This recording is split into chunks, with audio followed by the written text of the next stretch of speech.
Hi, everyone.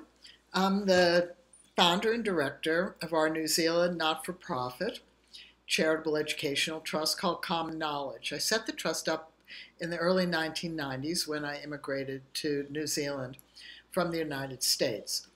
And from the early 1970s, I worked with hundreds of fathers and mothers, and we developed what is now known as Birthing Better online courses. It used to be known as Pink Kit because we had a VHS and a cassette and a book, and it was boxed in a pink kit. So I need to talk to you about the Birthing Better fathers, the men who came into my life in the early 1970s, and I'll talk about the women in another one of these You in Childbirth series. But you need to sort of understand the background of it. I don't have any interest in childbirth, and why I have spent 50 years involved in the field is a little bit beyond me. But it's directly related to the fathers and the mothers who developed the Birthing Better skills and what we accomplished and why we accomplished it. I gave birth in 1970 in an environment that was very, very new in childbirth. The first childbirth preparation classes were being taught. Those were Lamaze and Grantly, and those were entirely skills-based. They weren't the greatest skills, but it was the beginning of a perception that women could use skills and that fathers should birth coach and help women. So there are two elements to birth. There's the suffering, which means women do not cope well with the natural occurring pain of labor contractions, and then there are risks. Many, many more women suffer, unrelated to risks, and most risks do not present a problem, and most problems don't present a tragedy. And the reality is when I gave birth in 1970, I was in the middle of this childbirth trend, this skills-based trend, which meant that multiple millions of us went into hospitals where there was no choices, where we had the standards of care, the assessments, the monitoring procedures that were done to us, and fathers came in and coached and helped us cope, and we did our best to use the Lamaze or Grantly skills. Some of us excelled at them. We found the skills absolutely wonderful. Many of us didn't, partly because Lamaze and Grantly and in New Zealand, Grantly Dick-Reid targeted those skills to low-risk women, which many of us weren't to begin with. So we didn't have much interest in the skills, or our births changed and we didn't use the skills, or the skills themselves didn't adapt or adjust. But fathers were trying to help us, and we appreciated it. We wanted them there. It wasn't that the doctors wanted to put them there. We wanted them there because we didn't want to be left alone to discover birth by ourselves. We didn't have skills, and most of us suffered, although some of us still had really good, easy, lovely births. So the families I worked with in the early 70s came from that environment. The skills had either worked for them or hadn't worked, or they weren't low risk, or they were low risk and became high risk, or whatever. And what we decided to do in a clumsy sort of random manner was to focus on what we had in common. Now the reality is we didn't have anything in common except we were pregnant, because women are either pregnant or not, and once we're pregnant, the only way out of pregnancy is to give birth. Yes, that can mean a termination. Every woman knows that she is birthing a baby at the same time she's terminating the pregnancy. A miscarriage, we know that we're having a birth, even though it may not even have been a viable pregnancy or birth, which can now range from home alone to a non-laboring cesarean, and everything in between. That's what we were like. We had our own beliefs, we had our own cultures, we had our own religions, we had our own circumstances, we had our own doctors, we had our own hospitals. We each were individuals, but we were pregnant, which meant 100% of us, without exception, were going to give birth one way or another. And pregnancy impacts life. Oh, duh. And we all shared human traits. We all blink, we all cough, and we can all tighten up our rectum. This was the pathway into the Birthing Better skills, because pregnancy and childbirth are absolutely uniquely very physical events. Now, at first, because the cesarean rate was so low in 1970, only 4.5%, which does not mean that all of us had great births. It meant that the medical profession wasn't sophisticated enough. So whether we had risks or not, we labored. Whether we suffered or not, we labored. Whether we labored for days or hours, we labored. Whether we had a good outcome or not, we labored. So when you hear the natural birth movement say, see, back then, but they don't take into account the fact that just because women labor and have a vaginal birth, that doesn't mean that the word natural, normal, or physiological means good or easy or safe or copable. It can mean a problem, it can mean tragedy, it can mean suffering because we don't cope, it can mean anything that might happen could happen. So when I gave birth, that's how we labored. Anything that might happen could happen. Risks were considered normal, natural, and physiological. And so were poor outcomes. Because back then, we didn't really have much birth control. So women didn't have a lot of choices often about whether they got pregnant. And when we got pregnant, back in 1970, in the United States at least, there were no midwives, and we all went to the hospital pretty much. There were some who had home births, for sure. Other countries had home births and had midwives. But the world was becoming more modern, and the medical profession was becoming more modern. And fathers were just coming in. And they were coming in after they had been excluded. So they needed to know what to do. And these first childbirth preparation classes gave them the skills to use. And we went home and practiced and went back to the class a week later and practiced.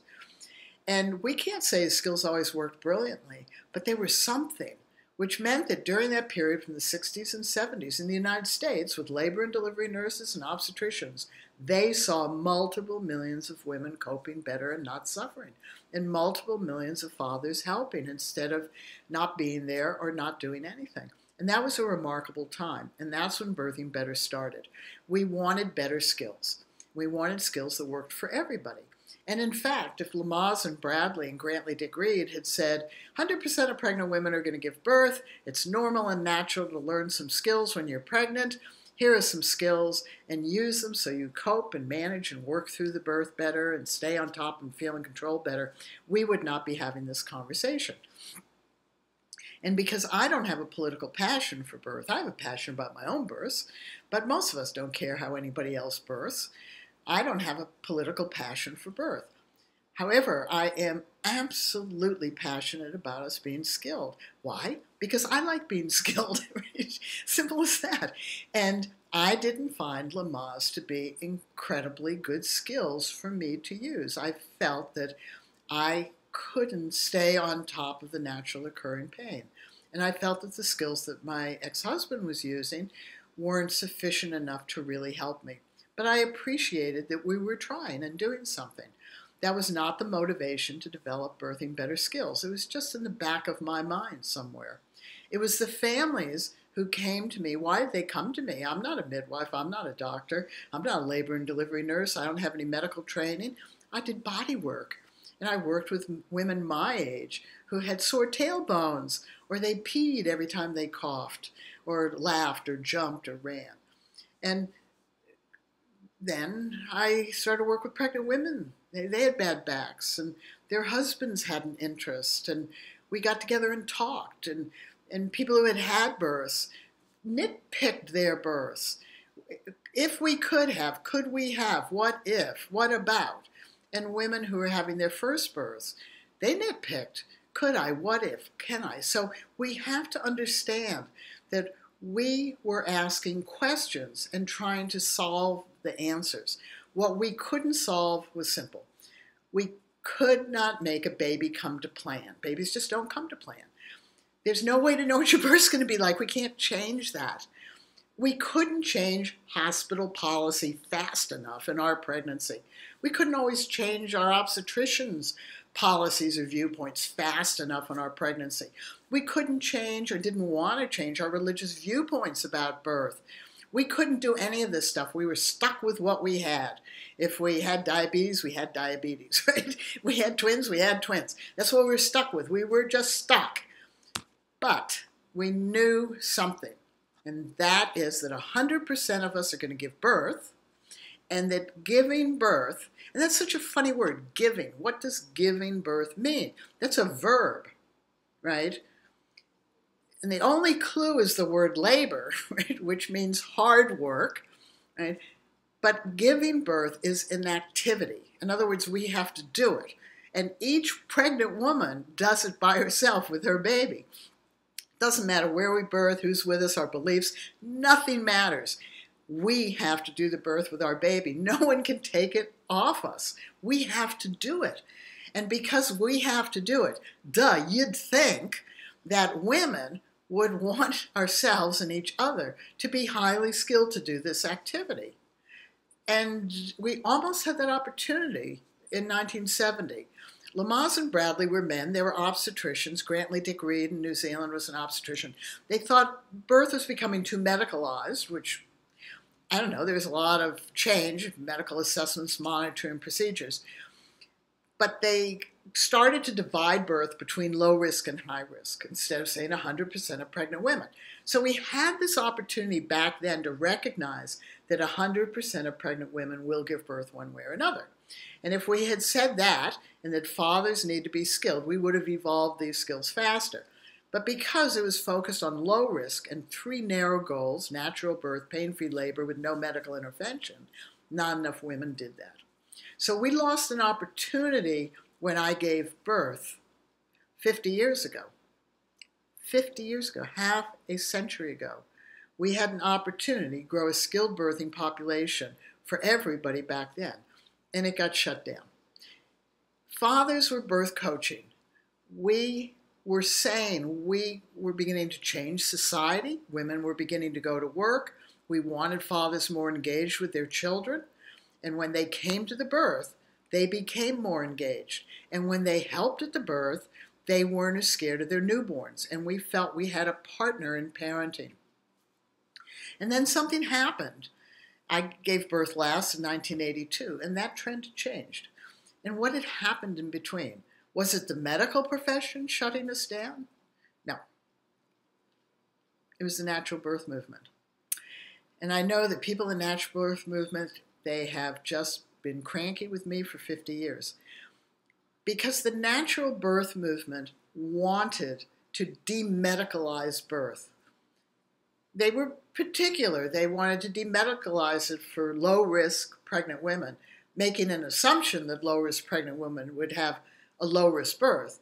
And that's not always true.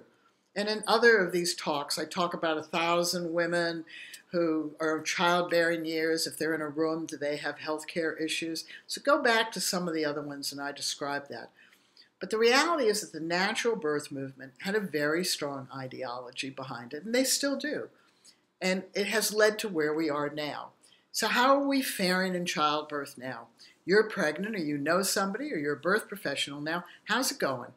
Are we having more natural births, meaning good and easy and safe and copable? No, we're not. Are we having more women feeling empowered by their birth? My generation of women felt very empowered with imperfect skills because we had skills to use. No, women aren't feeling empowered because the childbirth preparation of that day shifted over to information, and fathers got bored. Give them skills, they'll do it. Give them information, they just roll their eyes. But then women started to spend all their time trying to make choices, researching the pros and cons. Fathers' roles were switched from coaching to being a support for women's choices, and theoretically protecting the sacred space of birth. But the natural birth movement dismissed skills. Famous authors said birth is natural. Cows and cats aren't taught to birth. Women don't need to be taught to birth. It's an insult. Just let women alone again. Leave them alone. Famous midwives said we should sit in the corner and knit. Famous authors said women should be just alone to discover birth. And that got taken on by the natural birth movement. And a small group of politically vocal women. That left a lot more of us out than even the skills-based method. And it left fathers out entirely. Fathers who were beginning to be engaged now had a role where they just stood around. It supported women's choices. And as soon as choices became available in the 1980s, I want to tell you that women don't know what they want at their birth. They imagine, what do we want? We want a safe and healthy birth, and we want a positive birth experience. So birth plans became novels. We wanted a gazillion things, and we never knew what we'd be pissed off at for not having. We still don't know, and fathers don't know. So what is the role of a man in pregnancy and birth? He's a human being, right? This is what men taught me. We're human beings, right? And not only that, but that human being, that man, has been inside a woman's body. She grew him in her body and birthed him out of her body. So men know women better than women know men. Men know what women think because they grew up inside us. So men are human beings, just like women, gosh darn. And we all blink, we all cough, we can all tighten up our rectum. And pregnancy and childbirth are a physical experience. Physical experience is an activity. When you're pregnant, you're doing the activity of being pregnant. When you give birth, you're doing the activity of birthing your baby, of moving from being pregnant to not being pregnant. And fathers have to come along with this. So there's a great story of a couple. They loved each other. They had a very intense, intimate sexual relationship. And they were in their mid-30s, and they decided it's time to get pregnant. So they went to a beautiful Greek island to get pregnant, and they got pregnant, right? And they were amazed. And within 3 weeks, the woman was vomiting her guts out. She didn't want to get touched. She didn't want to have sex. She was bitchy, and she was irritable. And the guy was sitting there saying, what the hell happened? And that's what happens to most men. It's like, what the fuck is this, right? So men are swept along by a pregnancy that women are swept along by, that women cannot get out of. Women cannot get out of being pregnant until they have some sort of a birth. Nanoseconds of time. And we are changed because we're occupied by another human being. And that other human being has demands on us. And so we are changed.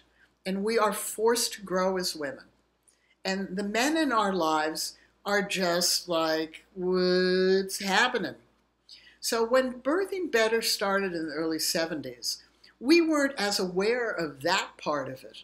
We were really focused on coping with labor, since all of us were doing it.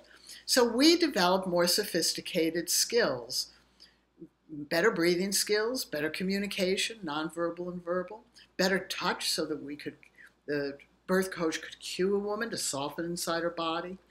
We just really got down how to cope with labor and the natural occurring pain, and how to work together really well, how men could see and hear whether they needed to help us right away. Great relationships, beautifully built. But then what we noticed was that we were still having long first and second stages. And that's where men, being the outside of us, really started to think pragmatically based on what we were already dealing with, which was we all blink, we all cough, and we all tighten up our rectum. So men were sitting there and beginning to think in the 80s, this is a big object. She's carrying a big object, and her body's a container for that object. So is there something we can do to open up that container, either in birth or to prepare the container so that it opens up easily in birth? And that's where Birthing Better started to develop the body skills that we start from 24 weeks. And 24 weeks turned out to be a really good time, although most people think about childbirth preparation somewhere around 36 weeks. But if we start to think clearly about it, women are basically doing their Olympic event or climbing Mount Everest. Do you think that you'd start preparing a month before or a little bit further? So we found 24 weeks was a really ideal time. Now, many people find Birthing Better skills at 42 plus weeks, and we've always said some skills are better than none, so just learn something. But let's do an ideal. So 24 weeks, we start to prepare the body for birth, because the fathers were noticing from the outside that at 24 weeks, the women's attention was turning toward birth.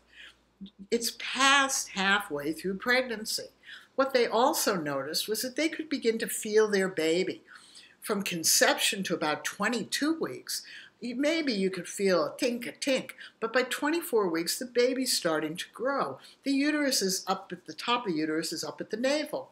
The woman looks pregnant, feels pregnant, which she may not have, she knew she was pregnant and felt pregnant, but may not have looked pregnant for the first 12 weeks. Often can't feel the baby move until 18 to 22 weeks. So it's vague. You're developing pregnancy skills. 24 weeks, that changes, right? You're 16 weeks, maybe, to the birth, whatever that birth's going to be. That's 4 months. You're 6 months into the pregnancy, 5 months into the pregnancy. So fathers recognized that women were turning their attention to birth. They were beginning to think about the birth, just as they were beginning to buy things for the baby. So fathers began to realize that was a good time. Her mind's clear. She's feeling good. That's one of the 5 phases in pregnancy: conception to 12 weeks to 24, 24 to 36 weeks. And during that period is pretty much the golden period of pregnancy. Women are feeling pretty good, right? And so their minds are clear. And that was a great time to begin to prepare the body for birth. And so fathers developed the skills to create space in the pelvis. We both share a pelvis. And what was fun about doing it is we both share a pelvis. So women can do all the skills on a man's body and come to the conclusion, yeah, he ain't ever going to get a baby out of that, right? Which gives women confidence in their own body, no matter what they find out. We are the same body, but we have a mobility in our body and a shape of our pelvis that's different than the man's. Not the outside shape, the hole in the middle, which we don't know about. Most of us don't know about. So fathers developed all of those skills. And then we brought all those skills together with the breathing, the communication, and touch. And then we brought together some other skills. Men and women want to work together. They want to communicate well. So we develop nonverbal skills as well as verbal skills. Because in birth, it's hard for women to get out what they're thinking. So they have to use nonverbal skills. But if the man doesn't know and they don't have an agreement, then when he touches her, which is a nonverbal skill, and she flicks his hand off or glares at him, he takes his hand away and doesn't want to touch her again. But instead, if we develop a nonverbal skill, if he touches her and she doesn't want to, she can still glare at him, right? But he knows that when she's ready to have him touch her, she'll nod or she'll take his hand and place it where she wants. So there's a communication, right? And men were seeing labors. They were seeing progressive births. They could identify what they were seeing. They could see non-progressive births, and they could identify what they were seeing.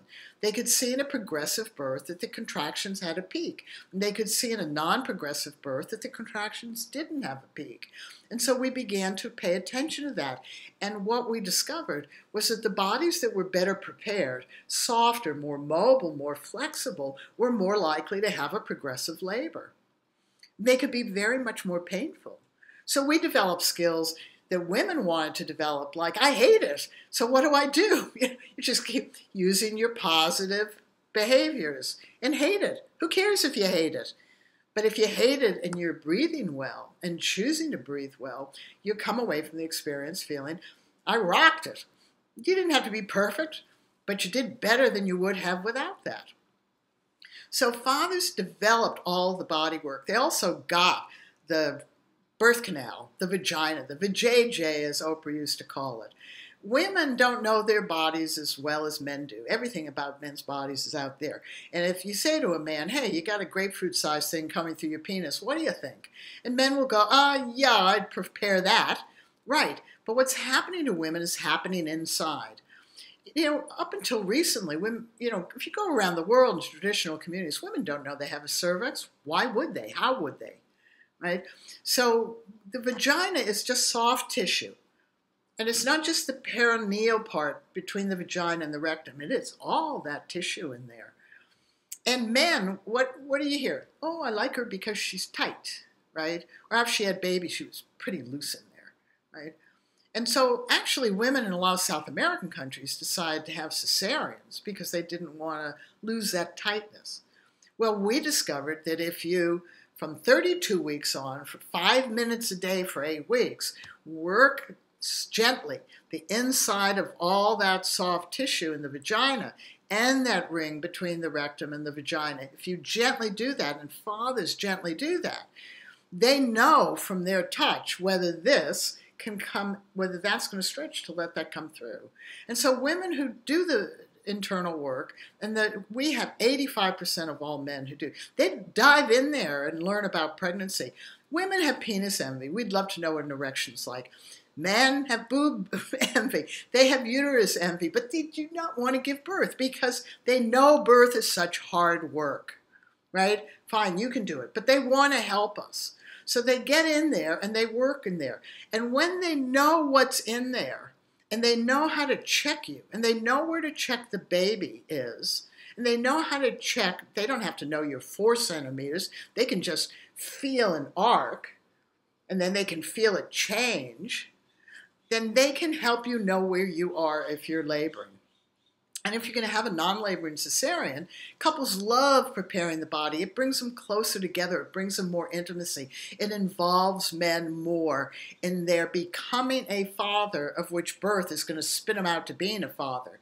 And we as women want men to parent with us.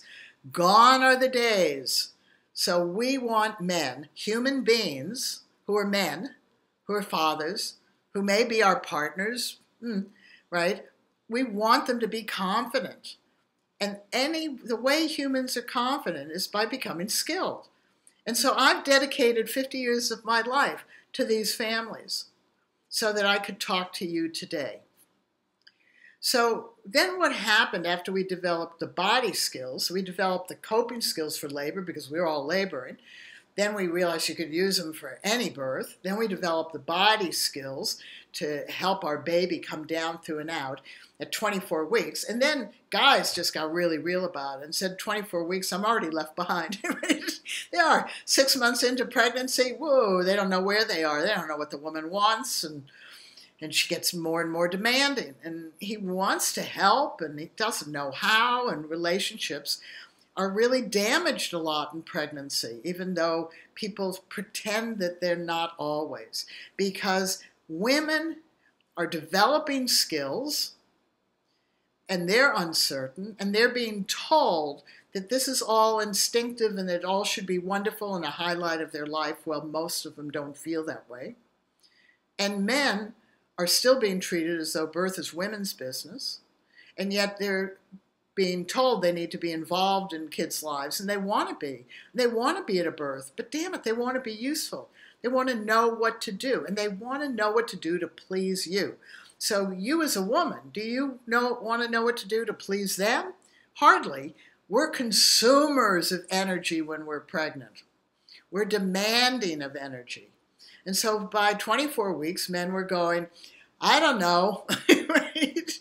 So they figured out the skills. And that's on the Udemy, UDEMY.com platform. Those are the fathers-to-be and mothers-to-be pregnancy academy.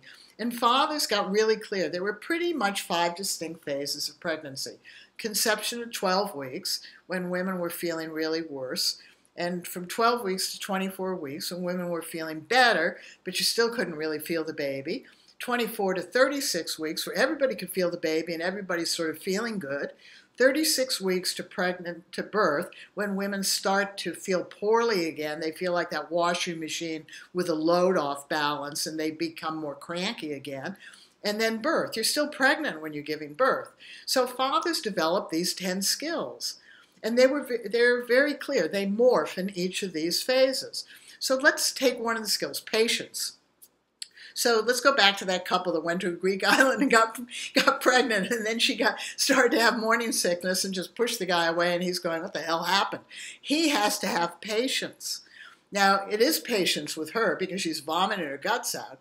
He has to be patient with the baby because he can't feel the baby. He has to be patient with himself because he doesn't feel patient with himself. He'd like to have sex with her. She doesn't want to do that anymore. Or maybe she does, but most women, they just aren't at that moment, right? So he has to be patient, right? But in 24 to 36 weeks, things might be rosy, and so he may not need to have patience on the front line at that point. And that's good to know. Things come and go. You have good times with your kids, bad times with your kids. These 10 skills are very good. Patience, awareness, attention to detail, seeing what needs to be done and doing it, a second set of arms, a second set of eyes, humor, or at least lightening things up. I mean, these are pragmatic human skills. And what fathers did, what Birthing Better fathers did, was to say, look, we're human beings. We thrive on being skilled. And before we got pregnant, we felt skilled. Then she got pregnant, and then we didn't feel skilled. And then birth happened, and we didn't feel skilled. And then we had a baby, and we didn't feel skilled.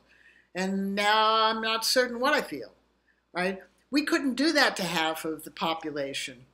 So men develop the skills, and the women develop skills. I'll talk about us another time, probably tomorrow. But men develop the skills. And because they develop the skills and help me understand, they asked me to carry these skills forward. And I have been willing to do that because I'm talking to you. You need to become skilled, right? Now, do we want you to use the Birthing Better skills? That's up to you. We don't really care. We just want you to become skilled. So you can use any skills-based method you want. But we want you as a man to understand that you're a human being first. You are a man second. You're going to be a father. That's third, because you may be in or not be in a relationship with the baby's mother, right? And so you want to be skilled for you. For you. You want to feel skilled. And you have a role. Now, a lot of men ask, yeah, but what about being in a hospital with the doctors and staff, or being at home with a midwife? You know, they're going to take care of her. They're going to take care of her. That's not the point. Taking care of her is not the same as helping her cope and manage. That's different, right? It's different. So helping her coach and manage, because we're going to go back to the Olympic event or Mount Everest, you then become her coach. You become her supporter. You become the person who does the walk with her. And you never stop. No matter how hard a struggle the birth activity is, you help her cope and manage. Whatever word you want. Deal with, handle, work with, work through, stay on top of, feel in control. Doesn't matter the word you use. Every woman wants a safe birth for herself and her baby. Every woman wants a positive birth experience because she's going to remember that birth for the rest of her life. And she's going to remember how you were at that birth. Because what do you know about women? We have memories like elephants. So you need to understand, we do want you to help. And birth professionals are never going to stop you from helping a woman cope. In fact, they're going to praise you. In fact, they're going to say to you, wish more men were doing what you're doing. Because it's a hell of a lot easier for birth professionals who might be your mother or father, your uncle, your aunt, your sister, your brother, your kids, friends. It's easier for them to work with birthing families that are coping and feeling in control than ones that are feeling out of control. It's exhausting to be at a birth where a woman feels out of control for hours and hours and a man wants to get in a chair and sleep. It's boring. So if you really, really just believe that birth is women's business, then excuse yourself.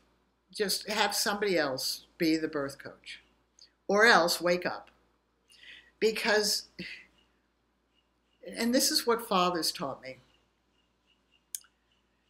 there are men who found themselves without their children's mother.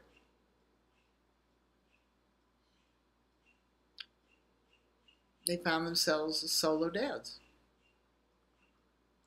And the dads who were skilled, who took the time to become skilled in pregnancy, and took the time to be skilled to prepare for birth, and took the time to help at a birth and be skilled birth coach, took on that role. Fear? Sure. Anxiety? Definitely. Feelings you might fail? Yep. But they knew one thing in their heart as a human being. I am willing to be skilled, and I put the time in to be skilled, and I'm going to just carry on in being skilled. So we want to inspire you. All the Birthing Better fathers, they're all standing behind me. And they all felt that Birthing Better was written for them. Now, we've got lots of courses. We've got a birth coach course. We've got a father supporting VBACs. Our complete course has all the skills. And I've just added more content to the other. Everything's in modules. And this is important for all of the courses, whatever one you go to. We have 12 courses. And this is important for you to know. Learning management systems force us to have a linear order. The skills are not linear. Do not learn them linear.